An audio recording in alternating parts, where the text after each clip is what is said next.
I Ain't That Chick. It's about self-empowerment. It's about self-awareness. It's about self-respect. At 25 years old, you got into a relationship. Tell me about it. Yes, at 25 I met my husband.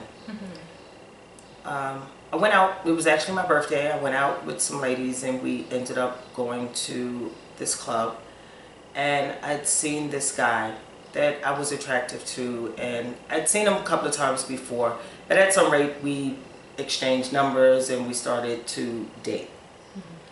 We had dated for about 5.5 years. And it was good. It was fantastic. We dated, he courted me, flowers, we had date night. Absolutely wonderful. You had what every woman wants, right? When they date, you may have had a little bit more. Absolutely. Okay. At least I thought so. Okay. And then he asked me to marry him. We had a son, and then he asked me to marry him, and I was excited. Right. Because this is it. He's the one. This is it. This is my boo. Oh my God. Okay, it don't get no better than this, is what I'm saying. Oh.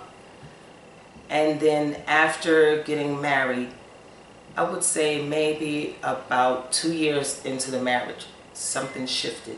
He started to become obsessive, real possessive, and just crazy things. I knew things had changed. I didn't know where it had shifted. Okay. And so I wasn't aware, like, these were new things that I was seeing that I had never seen when we were just dating. No signs. No signs. Wow, how does a person hide that? It's clever. He wore a very, very good disguise. Very good. No one could have prepared me for this sheep and wolf clothing at all.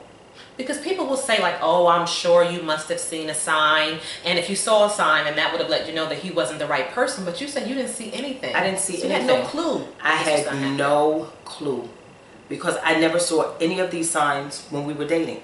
Okay. These things didn't come out until after we had gotten married. When I said I do, things was just like, he started doing after you said I do. Absolutely. So this relationship was it more verbal abuse, physical, or emotional abuse? It was all of the above. It had gotten physical a couple of times. Very verbal. Emotional, he just had worn me out. He had worn me out. So how did the relationship end, or how did you get out? He died. He died. In 2003. And I have to ask you this, and some people might say, were you happy? And that's a hard question. How do you ask someone, were you happy? Are you happy that your husband died? Or if I can't use the word happy, were you relieved? I was both. Happy and relieved. I was relieved that I no longer had to fight. That I now had my freedom back. I did not have to look over my shoulders anymore. This man, I didn't have to worry about him calling me at work, threatening me that he was going to have me killed. I honestly believe that he would have had me killed had he not died first. That I would have just been another statistic oh my gosh, of women that have fell through the cracks.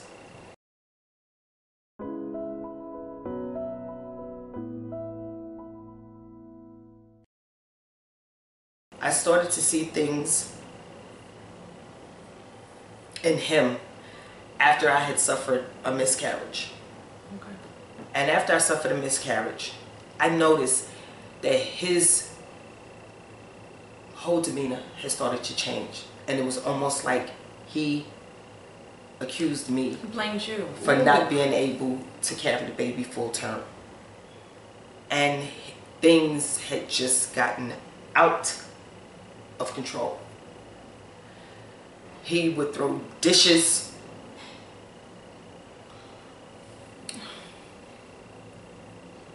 He hit me in the street.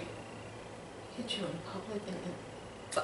Behind closed doors is bad enough, but in public? He hit me in the street one summer day.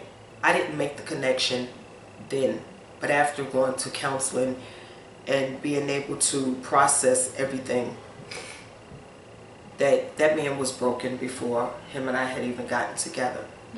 But the straw that broke the camel's back with that relationship was that although that relationship lasted for 4 years, he tried to kill me 5 years ago.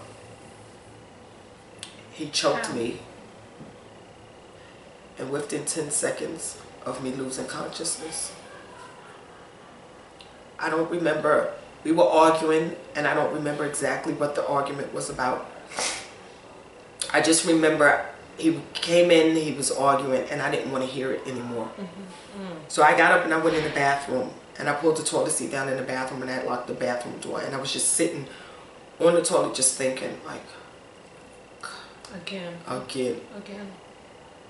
And I couldn't believe, so I'm in the bathroom crying, and I'm saying, I couldn't believe, like, you got to be kidding me. And before I knew it, he's standing at the bathroom door. He's shaking the bathroom door and he's saying to me, open the door, I just want to talk to you. And I said to him, no, I'm not opening the door. Because you knew. Because I knew. He broke the door and he came in the bathroom. And all I remember is him having my head held back like this and his thumbs pressed up against my windpipe. And all I can remember is I could not breathe. And I'm looking up in his face. And all I can say is, why? And what did he say? And he said to me, I could kill you right here and right now. And I can sit here in the house with your body until your son comes home from school. That was the moment for me that I knew that man was capable of killing me, and I had to go. And your baby. That I didn't want my son to have to come home and witness that he had killed me. And so I had to make steps, make plans to leave. And once again, nobody knew about this relationship, that this man almost killed me.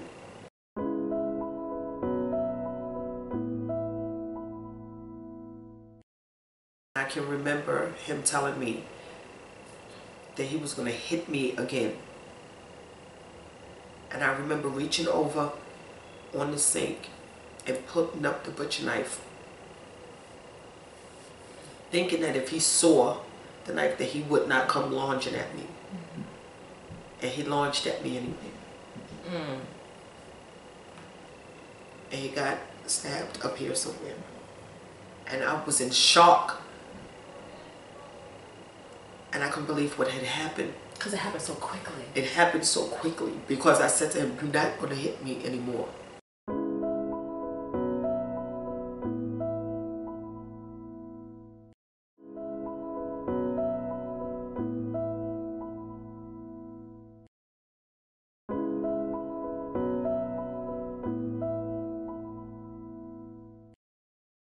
Want to find out more about I Ain't That Chick? Visit our website at www.iantthatchick.com.